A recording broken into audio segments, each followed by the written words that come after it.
IB Cell Biology Part 1 will introduce some of the overarching themes of cell biology, including cell theory, the characteristics of living things that can be observed in single-celled organisms, and lastly, we'll look at stem cells. The essential idea is the evolution of multicellular organisms allowed cell specialization and cell replacement. Here is the outline of all the movies available for studying IB cell biology. Use this slide to reference the part of the unit that you need to review. This movie is focused right here. Biology can be studied at various levels, and we often deconstruct the subject in order to make it more manageable. Populations evolve in their natural environment as individuals live or die according to their reproductive success in that environment. The biology of individual organisms is an emergent property from the organs, the tissues, and the cells that make up multicellular organisms.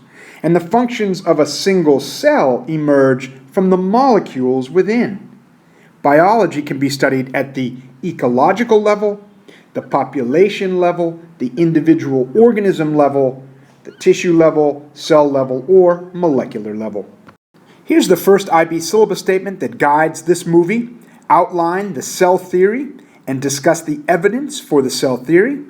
Then describe 3 exceptions to the cell theory, including striated muscle, giant algae, and aseptate fungal hyphae. Cell theory states that all plants and animals are composed of cells. As well, cell theory states that all cells have come from pre-existing cells. Schleiden studied plants, Schwann studied animals, and Virchow was responsible for linking cell theory to reproduction, a fundamental biological activity. Here's an outline of cell theory. All living things are composed of cells or cell products. Cells are the smallest units of structure and function in living things. All cells come from pre-existing cells. All the vital functions of an organism occur within a cell. We will look at the vital functions of an organism later in this movie.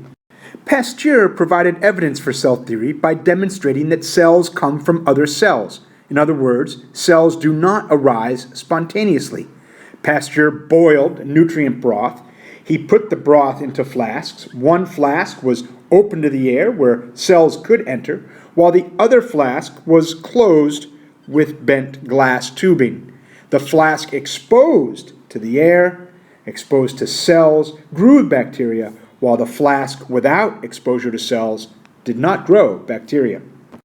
Interestingly, there are organisms or cells that provide examples of discrepancies in cell theory, examples where cell theory needs to be modified. In biology, given the adaptable nature of organisms and their environment, there always seems to be exceptions to theoretical constructs. Striated muscle tissue. These cells are very long, and each cell has many nuclei. Are we looking at a single cell or many cells without membrane divisions between them?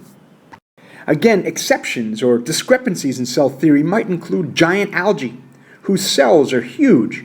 While we might expect such large structures to be multicellular, they are not, as they house just a single nucleus.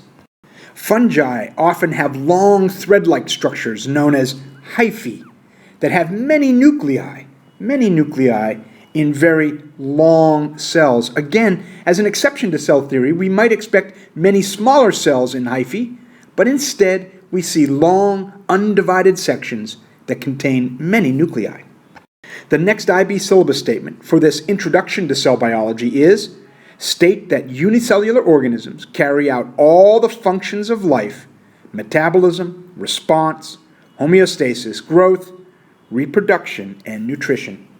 Here are the characteristics of all living organisms. To be considered alive, all of these criteria must be met. Organisms grow and develop, they contain a genetic code, they reproduce, respond to the environment, exchange energy and matter with the environment, they're made up of cells, and they display homeostasis. I remember this list as GREECH, G-G-R-R-E-C-H, grow, genetic code, reproduce, respond to the environment, exchange energy and matter, cells, and homeostasis. Let me provide some examples of one-celled organisms that carry out all the functions of life, starting with nutrition. The paramecium is a heterotroph, also known as a consumer. The paramecium feeds on living organisms by ingestion. The chlamydomonas is an autotroph. Autotrophs obtain inorganic nutrients, such as carbon dioxide, from the abiotic environment, as would be the case in the process of photosynthesis. The second function of life would be growth. The paramecium gets nutrients from ingested food, and that provides for growth in size. The chlamydomonas, on the other hand, absorbs inorganic nutrients directly from the water, and that provides for growth through photosynthesis. Then we have excretion. In both organisms, wastes diffuse directly out of the cell. In paramecium, carbon dioxide diffuses out, while other wastes are expelled through exocytosis. In chlamydomonas, oxygen, a waste product of photosynthesis, diffuses directly out of the cell. Carbon dioxide, a waste product of cell respiration, also diffuses directly out of the cell. And then there's response to stimulus. The paramecium uses cilia to move the organism toward or away to or from external stimuli. The chlamydomonas uses an eye spot and flagella to move the organism toward light. And then there's metabolism, exchanging energy and matter with the environment and assimilating the molecules through chemical reactions. The paramecium uses cytoplasmic enzymes to catalyze reactions such as cell respiration. In chlamydomonas, enzymes in the chloroplast catalyze photosynthesis, while enzymes in the mitochondrion catalyze cell respiration. And then we have homeostasis, which is the process by which a constant internal environment is maintained. Bodily functions are maintained within narrow limits. For example, the body functions to maintain body temperature within narrow limits. The paramecium and the chlamydomonas use contractile vacuoles to remove water while maintaining osmotic balance, water balance. The level of water within the cell is maintained within narrow limits by the use of the contractile vacuole. And then there's reproduction. The paramecium and the chlamydomonas use asexual cell division, known as mitosis, and sexual cell division to produce gametes, sperm and egg, that fuse through fertilization. While I've compared the paramecium as a heterotroph with chlamydomonas as an autotroph, there are organisms such as Euglena that are both. Euglena can ingest other organisms like the paramecium, and it has chloroplasts for photosynthesis like chlamydomonas. Single-celled organisms carry out many metabolic processes, all within the confines of a single cell.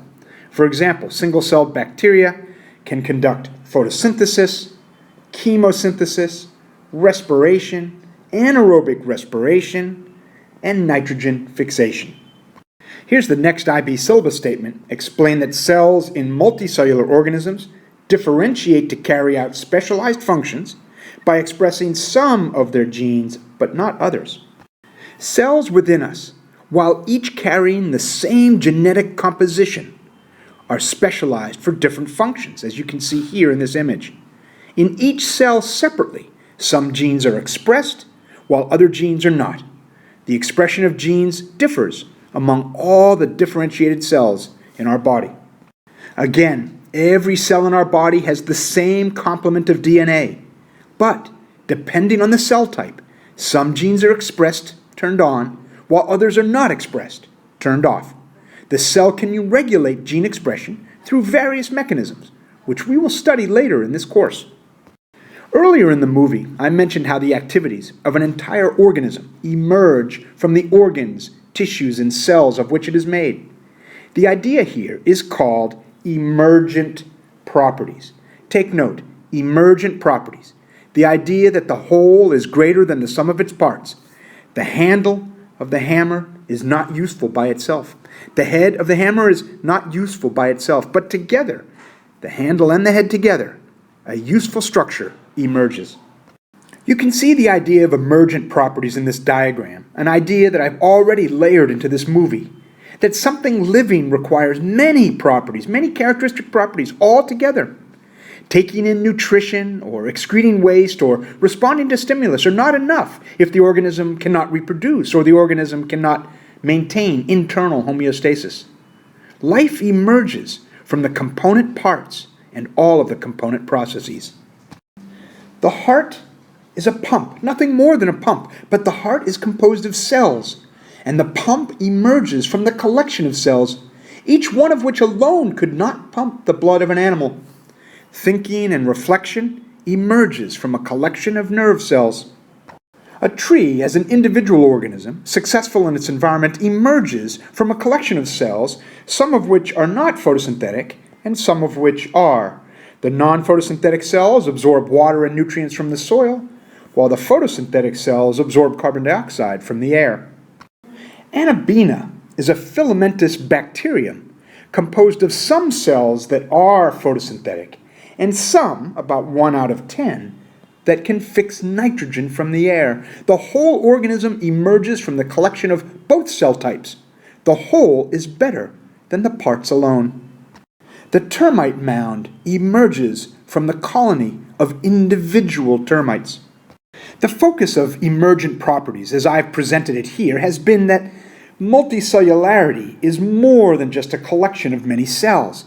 The activities of a successful multicellular organism emerge from a collection of individual cells, any one of which alone could not display. Throughout this course, we'll be looking at many examples of emergent properties. And the last IB syllabus statements of this movie are: outline that stem cells retain the capacity to divide and have the ability to differentiate along different pathways. Outline the therapeutic use of stem cells to treat Stargardt's disease, and one other named example. Some cells in the adult body remain open or pluripotent as stem cells. Bone marrow, skin, fat tissue. There's great potential for tissue repair, treating degenerative disease such as Parkinson's or other diseases. Stay tuned. Stem cells are undifferentiated cells, but they're important because they have the capacity to divide and differentiate along different pathways. We will see in the slides to come the use of stem cells to treat disease. The handful of cells that comprise an early embryo are stem cells. These cells could be harvested, as you can see here, and cultured to differentiate into a tissue that might repair tissues that are damaged. Stem cells, as undifferentiated cells, are open to differentiation. They can be cultured to differentiate such that they can be used for therapy, leukemia, or Stargardt's disease, which is a disease of the eye. If diseased tissues can be replaced by healthy tissues derived from stem cells, much suffering can be alleviated. Stargardt's disease results from a genetic mutation. There's a loss of vision beginning about the ages of 6 to 12, and in 2010, stem cells were implanted in an adult woman in a 4-month trial, and vision was improved. Here's an IB syllabus statement that follows up on stem cell use. Discuss the ethics of therapeutic use of stem cells taken from specially created embryos, from the umbilical cord blood of a newborn, and from an adult's own tissues. While embryos are sources of stem cells, harvesting stem cells from embryos is hugely controversial. Should 8-celled embryos be considered living to the extent that they have rights under the law, and to that extent should they be used to provide stem cells for people who suffer from disease? But if we could use embryonic stem cells, a lot of suffering could be alleviated. In vitro fertilization, the fusion of sperm and egg in a petri dish outside the body, results in an embryo that could be used to produce stem cells that results in new specialized tissues. Is this ethically acceptable? Here's an outline of the arguments around using embryos as a source of stem cells. The argument against would be that an embryo is life no matter what. But in favor of using embryos would be that early-stage embryos have yet to develop, and early-stage embryos do not feel pain, and deliberate embryo production is not denying what would have been a life, and they can help to reduce suffering. There are other sources of stem cells, from the placenta or from the umbilical cord, specifically the blood from the umbilical cord. The use of placental stem cells would remove the ethical concerns of using embryos. Scientists are working on harvesting stem cells from the body of the person requiring new tissue or requiring transplanted tissue. Skin cells, known as fibroblasts, can be cultured into stem cells, which then can be differentiated into different cell types, and used to replace diseased tissue. In fact, new techniques are being developed where the nucleus of a differentiated cell of a patient is placed into the egg that's had its nucleus removed. The embryo formed from this technique could be used to develop stem cells that result in new tissues that are transplanted back into the patient. Consider how ethical concerns shape governmental restrictions on stem cell use, and how governments are influenced by cultural and religious traditions. In terms of the arguments against the use of embryonic stem cells, the primary argument is the source of stem cells. Embryos provide stem cells, and using embryos would require killing a life. Every embryo should be given a chance of developing. Embryonic stem cells could develop into tumor cells. And stem cell source is limited, so it's expensive. It wouldn't be available to everyone. The arguments in favor of stem cell use would be that stem cells can be used to treat disease called therapeutic cloning, and this reduces suffering. Stem cells can be used to build new tissues as a source for transplants, and stem cells could have genes inserted, and then these cells are then injected into the tissue that require a normal gene rather than a faulty gene, and this is called gene therapy. And that brings us to the end of Cell Biology Part 1. Cell Biology Part 2 continues with an introductory look at ideas in cell biology, including the surface area to volume ratio concept.